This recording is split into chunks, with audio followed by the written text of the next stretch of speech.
Matthew with Garagistic. Thanks for joining us on the YouTube channel once again. Today we have an E46 control arm bushing video, and here we're going to talk a little bit about the options because it can get a little bit confusing when ordering E46 bushings, especially for the control arm between the M3 and non-M.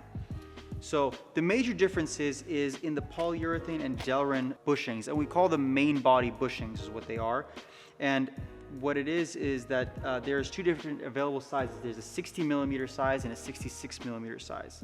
Basically, it's the bore inside your control arm mounting point. Now, basically, that one is fairly simple. If you have an M3, it's 60mm. If you have a non-M3, it's 66mm. And this could be because maybe BMW thought having more comfort by having that extra 6mm of material. We ended up just finding out that they were fairly consistent with that.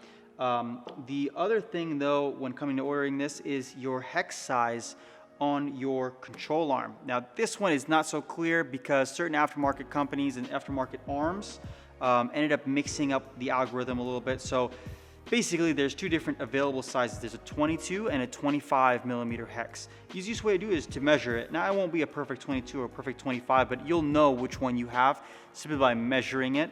What you could also do is send in the last 7 of your VIN to info@garagistic.com before ordering, and we can look up and make sure you get the right one for your application.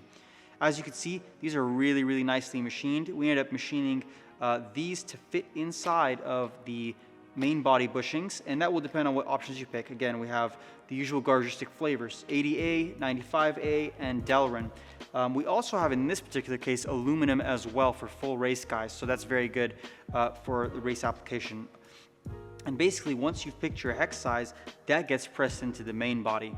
And on the other side, you'll see that we have a taper on here, and that's to get it so that it can basically go in there with as maximum engagement as possible.